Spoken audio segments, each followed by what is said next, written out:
اللہ کی رحمت اتنی بڑی بھی ہو سکتی ہے کسی کی سوچ ہوگی کیا دریائے رحمت جاری و ساری ہے، انسان بڑا نکما جو اپنے اللہ کی اس رحمت سے فائدہ نہیں اٹھاتا۔ حبیب کریم رؤوف رحیم علیہ الصلوۃ والسلام اپنے اصحاب کے بیچ میں جلوہ گر ہیں، تو فرمایا آؤ آج ہم تمہیں ایک تم سے پہلی قوم کا واقعہ سناتے ہیں جس میں ایک شخص نے 99 لوگوں کو قتل کیا۔ اللہ نے اس کے دل میں توبہ کی امید کو بیدار کیا۔ اس نے لوگوں سے پوچھا کہ بھئی مجھے کسی ایسے آدمی کا پتہ بتایا جائے کہ جس کے پاس جانے سے میری توبہ قبول ہو سکتی، یا وہ مجھے کوئی رستہ بتائے گا۔ تو لوگوں نے ایک راہب کا پتہ دیا۔ جب وہ راہب کے پاس گیا تو اس نے جا کے اس کو بتایا، انہ قتل 99 نفسا، کہنے لگا کہ بھئی میں نے 99 قتل کیے ہیں، فہل لہ من توبہ، تو میری کوئی توبہ کا راستہ موجود ہے؟ فقال لا، اس نے کہا کہ تیری توبہ کا کوئی راستہ نہیں۔ فقتلہ، تو اس نے اس کو بھی قتل کر دیا۔ اب یوں 100 پورے ہو گئے۔ 100 لوگوں کو قتل کرنے کے بعد پھر بھی اس نے اپنی توبہ کا راستہ نہ چھوڑا۔ اس نے کسی اور سے پوچھا کہ بھئی مجھے کوئی ایسا عالم بتاؤ، کوئی بڑا اہل علم بتاؤ کہ جس کے پاس میں جاؤں۔ لوگوں نے ایک عالم کا پتہ دیا۔ اب حدیث میں پہلے بندے کے پاس جو گیا تھا اس کے لیے لفظ راہب استعمال ہوا، اور جو دوسرے کے پاس گیا اس کے بارے میں لفظ عالم استعمال ہوا۔ اہل علم یہ کہتے ہیں کہ پہلا آدمی عابد تو تھا لیکن اللہ کی بہت ساری شانوں سے نابلد تھا، یعنی کہ جاہل تھا۔ دوسرا جو تھا وہ صاحب علم بھی تھا، صاحب معرفت بھی تھا۔ تو جب وہ دوسرے آدمی کے پاس جاتا ہے نا تو جا کے کہتا ہے کہ بھی میں نے 100 قتل کیے ہیں، کیا میری توبہ کا کوئی راستہ ہے؟ تو اب جو اس نے الفاظ بولے وہ سننے کے قابل۔ او زمانے والوں اگر سن سکتے ہو اپنے اللہ کی رحمت کو محسوس کرو کیا ہے۔ تو اس عالم نے اسے یہ جواب دیا، اس نے کہا کہ وہ کون سی چیز ہے جو تمہارے اور تمہاری توبہ کے درمیان حائل ہے، یعنی تم توبہ کرو، اللہ پہ چھوڑو، لیکن کچھ کام کرنے ہیں۔ پہلا کام یہ ہوگا انطلق الی ارض کذا و کذا، وہ زمین ہے تجھے وہاں فلاں فلاں جگہ پہ جانا پڑے گا۔ فَإِنَّ بِهَا أُنَاسًا يَعْبُدُونَ اللَّهَ فَاعْبُدِ اللَّهَ مَعَهُمْ، وہاں کچھ ایسے لوگ رہتے ہیں کہ جو اللہ تعالیٰ کی عبادت کرتے ہیں، تو ان کے ساتھ اللہ کی عبادت میں مشغول ہو جا۔ وَلَا تَرْجِعْ إِلَىٰ أَرْضِكَ، واپس گناہوں کی جگہ پہ نہ جانا۔ فَإِنَّهَا أَرْضُ سَوْءٍ، اس لیے کہ وہ ایک بری جگہ تھی۔ اب یہ ساری باتیں جب اس نے سنی تو وہ وہاں سے چلا۔ اللہ کی رحمت دیکھو، وہ لوگوں سنو اگر سن سکتے ہو۔ رستے میں تھا، اسے موت آ گئی، اور حدیث کے جو الفاظ ہیں وہ سننے کے قابل ہیں۔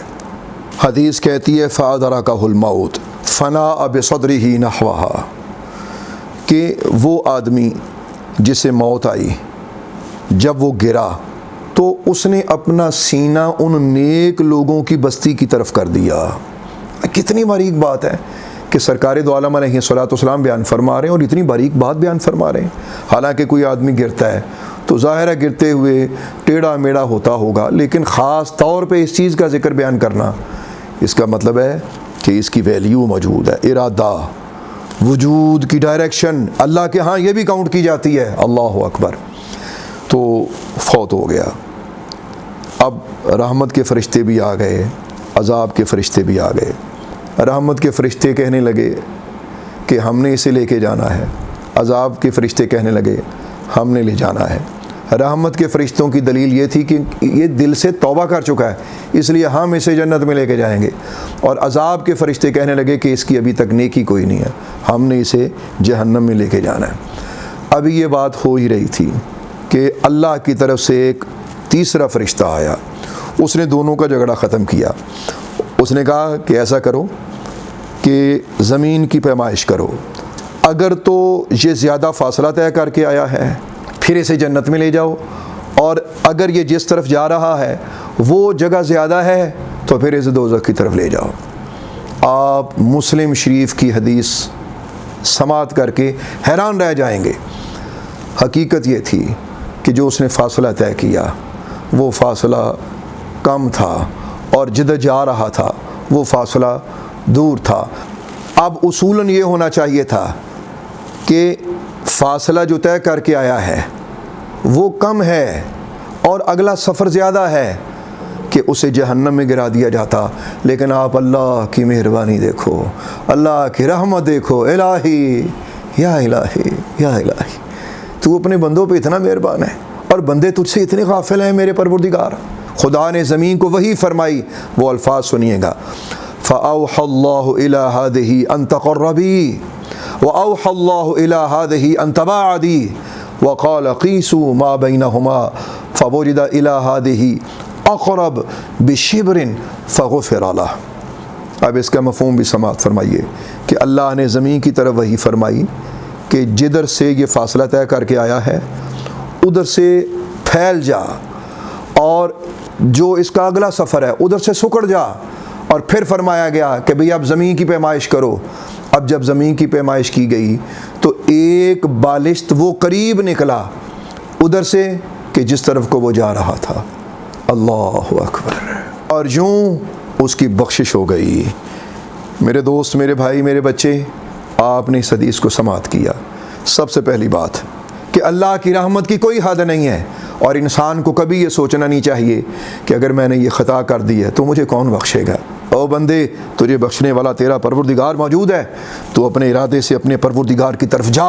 وہ فرماتا ہے تو میری طرف ایک قدم آ، میں 10 آؤں گا، تو پیدل آ، میں دوڑتا ہوا آؤں گا۔ اللہ اکبر۔ حالانکہ اللہ آنے جانے سے پاک، اللہ دوڑنے سے پاک، پھر بھی بندے کو سمجھانے کے لیے اس مالک الملک نے کیا مثال عطا فرمائی۔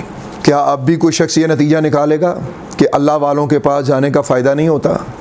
کیا اب بھی کوئی شخص یہ کہے گا کہ اللہ والوں کے پاس جا کر انسان کی تقدیر نہیں بدلتی؟ یہاں تو ابھی رستے میں ہے موت آ گئی، پھر بھی اللہ وحدہ لا شریک نے اپنی رحمت کے اتنے دریچے اور اتنے دروازے اس پہ واقع کر دیے، اپنی رحمتوں کو کشادہ کیا۔ تو اسی لیے بزرگ فرماتے ہیں کہ اللہ والوں کی صحبت اختیار کرو، ان کے پاس جاؤ۔ اسی حدیث کی شرح میں امام نووی مسلم شریف میں یہ فرماتے ہیں کہ اس حدیث میں اس بات کا استحباب ہے کہ توبہ کرنے والا ان جگہوں کو چھوڑ دے جہاں اس نے گناہ کیے تھے، اور ان ساتھیوں اور مددگاروں سے تعلقات ختم کر لے جو گناہ میں اس کے مددگار تھے جب تک وہ اسی حالت پر رہیں، اور ان کے بدلے اہل خیر، صالحین، علماء، عبادت گزار، پرہیزگار اور ان لوگوں کی صحبت اختیار کرے کہ جن کی اقتداء کی جاتی ہے اور جن کی صحبت سے نفع اٹھایا جاتا ہے، تاکہ اس کے ذریعے اس کی توبہ مزید پختہ اور مستحکم ہو جائے۔